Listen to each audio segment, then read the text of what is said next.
Estamos de volta do intervalo. Abril é o mês de conscientização e combate à alienação parental. Várias ações são realizadas para reforçar a relevância da lei, que serve como uma ferramenta na proteção dos direitos das crianças e dos adolescentes, assegurando a igualdade entre pais e mães. No Brasil, uma pesquisa do Instituto Brasileiro de Geografia e Estatística, o IBGE, aponta que cerca de 80% dos filhos de pais separados sofrem esse tipo de violência. Mas como identificar que ela ocorre? Como a lei atua? Para explicar para a gente, está aqui no estúdio a advogada Kelly Andrade. Seja muito bem-vinda. Obrigada, Cacá. Doutora, vamos lá. É uma legislação que me parece, se ela não é totalmente nova, ela é bem recente. Quando é que a lei sobre a alienação parental ela chegou para nós? Na verdade, ela tem 14 anos, já é adolescente, né? Desde 2010. Então, é uma lei relativamente nova, mas muito importante. Existe uma campanha, inclusive, tentando revogar essa lei. Ah, é? Mas nós, advogados familiaristas, somos contra a revogação, porque entendemos que ela sim protege a criança.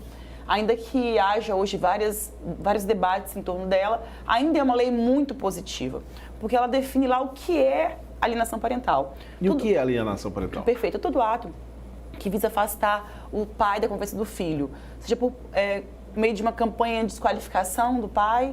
Então, o pai que não reside com o filho, né? O pai divorciado, a mãe divorciada que não reside com o filho, o outro genitor, os seus avós, tios, desqualificam esse outro genitor visando influenciar a formação da criança e o sentimento, a opinião dela em relação àquele pai que não convive com ela. Então, isso é muito grave, né? Sem dúvida. Numa linguagem mais popular, a gente poderia dizer o seguinte: aquele pai que fala mal, por exemplo, da mãe para o filho. Exatamente isso. Perfeito. Desqualificar, falar mal do pai e da mãe com quem a criança não convive. Dificultar a convivência, retirar a autoridade paterna, materna, né? Parental. Então, tudo isso aí configura alienação parental. E isso causa um dano imensurável para a criança e adolescente. Agora, doutora, causa o dano por conta da relação entre os pais, mas um eventual processo, tendo como base a alienação parental, também pode causar esse dano, não? Como é que a criança fica no meio desse processo? Sim, na verdade o processo em si não causa tanto dano. A ideia dele é afastar esse dano, né? Certo. É um incidente que a gente chama, é um processo em separado, né? Que visa apurar se existe ou não a alienação parental. Então, uma equipe técnica do fórum, formada por psicólogo, assistente social, vai fazer um estudo psicossocial e verificar se realmente aquela criança sofre ou não, criança e adolescente, né? Sofre ou não alienação parental. Sendo identificado, cabem várias punições, penalidades para o genitor que pratica alienação, inclusive perder a guarda do seu filho e da sua filha. Pela sua experiência, a lei, no Brasil a gente tem disso, né? Porque no Brasil tem essa história de se a lei pega ou não pega, mas pela sua experiência, a lei pegou, ou seja, há um conhecimento da legislação, os pais que eventualmente enfrentam esse problema, eles estão recorrendo à justiça para ver seu direito reparado? Sim, não pegou o suficiente ainda, né? Estamos em processo. Então, assim, já foi um grande avanço ter uma lei. Sim. Com base nela, agora tem 14 anos de lei, esse mês agora comemora-se o mês, né, de aniversário da lei. Com base nela, tem se feito campanhas... Como a desse mês, por exemplo. Como a desse mês. Ações, oficinas parentais dentro do próprio fórum, né, do judiciário, buscando conscientizar os pais da importância de ter uma convivência amistosa para os filhos e para eles próprios, né? Agora, a senhora falou no início da nossa conversa o seguinte, que existe uma movimentação, existe uma tentativa de derrubar essa legislação. Por quê? Então, tem-se uma falsa ideia de que ela poderia, de alguma forma, criar punições indevidas para os pais. Ou ser usada de forma deturpada, tirando do objetivo dela. Assim como acontece, por exemplo, com a Maria da Penha. Como alguns casos em que há uma violação do objetivo da Maria da Penha, né?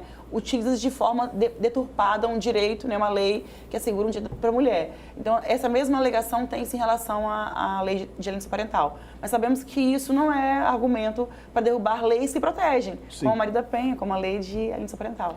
No caso de um pai, por exemplo, que eventualmente está praticando essa alienação, aí a justiça chega à conclusão de que realmente a parceira dele tem razão e daí a justiça vai estabelecer algum tipo de punição. Já começa com punição? Existe um alerta? Como é que é a gradação dessa situação relacionada ao pai que pratica alienação? Então, depende do grau que já está a alienação, né? Porque ela tem vários estágios.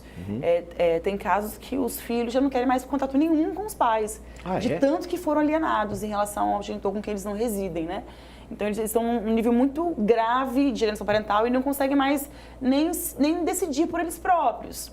Então, chegando nesse estágio, é bem delicado impor ao filho que esteja com o pai com quem ele é contra por ser alienado a vida inteira, né? Certo. Tem todo um processo aí de reaproximação e de resgate da relação e da confiança.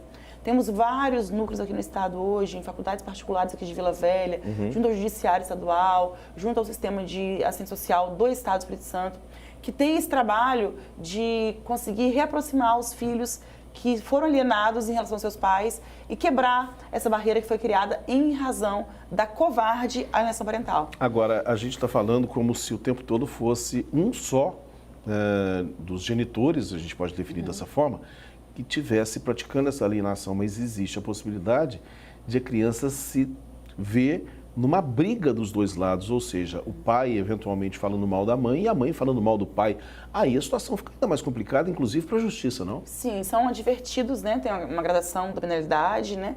Podem, no final das contas, o que é mais grave é perder a guarda dessas crianças. E isso, né? pode ocorrer? Pode ocorrer. E aí, sendo passado, então, para os parentes mais próximos, né? Ou para um abrigo. Ah, tá. Quer dizer, então daí, um caso extremo, a criança é retirada do seio dos pais. Sim, quando verifica-se que fez um mal absoluto para ela, que é insuportável para elas manter nesse ambiente, então pode ficar com parentes mais próximos. Como é, só para a gente concluir, como é que uma situação como essa, de alienação parental, chega para a justiça? É sempre através dos pais ou existe a possibilidade de que algum parente também leve o caso para vocês? Então, geralmente é através dos pais, mas pode acontecer que o parente leve para o conselho tutelar, né? E esse, então, apure e leve para o judiciário. Ok, muito obrigado. Por nada. Vamos para a previsão do tempo. Na terça-feira, previsão de tempo aberto ao longo do dia na Grande Vitória. Mínima de 21 e máxima de 33 graus. Na região serrana, a mínima pode chegar a 16 graus. Na quarta-feira, o sol predomina no Espírito Santo devido à influência de um sistema de alta pressão que dificulta a formação de nuvens. Não há previsão de chuva no estado e os ventos ao longo da costa variam de fraco a moderado. Temperatura mínima de 21 e máxima de 35 graus. Olha só que interessante, as vendas de livros aumentaram quase 10% em um ano no Brasil. Apaixonada por literatura, a Kel compra em média um livro por semana. Uma paixão adquirida na adolescência e que vai passando para a filha, de 3 anos. Comecei com ela com uns livrinhos de banho, aquela coisa bem infantil. E ela chega a dormir com o livrinho abraçado, assim. Tem até fotinho dela dormindo com o livrinho abraçado. E ela, o livro, vai para a escola, quer livro, volta da escola, quer livro. Então, a minha parte acho que eu estou conseguindo fazer. E cada vez mais leitores mirins estão presentes nas livrarias. Eu gosto de ver países de bandeira, diversidades, estados, assim. De um ano para cá, as vendas de livros aumentaram 9%. Isso representou 400 mil livros a mais, tanto em lojas físicas como virtuais. A Semana do Consumidor, realizada no mês passado, ajudou a impulsionar as vendas. As livrarias também vêm sentindo os efeitos de um novo fenômeno da internet que colabora para o incentivo à leitura: os influenciadores digitais de literatura. O pessoal às vezes está vendo um vídeo ali rapidinho no TikTok, está passando por alguma listinha de livros do cara, faz ali um recorte da página, traz para a gente. Então realmente, assim, as pessoas elas utilizam muito a plataforma, tanto do Instagram quanto do TikTok, para referenciar muito o que elas estão procurando de leitura hoje em dia. Faz com que eles comecem cedo a leitura e isso é muito importante para eles, na vida escolar e acadêmica. Sem dúvida, como bem lembrou Fernanda Kogo aqui com a gente, hoje é o Dia Mundial do Livro. No próximo bloco, nós vamos falar sobre introdução alimentar. A nutricionista Gisele Guzzo, especialista no assunto, estará aqui com a gente. Nós voltamos já.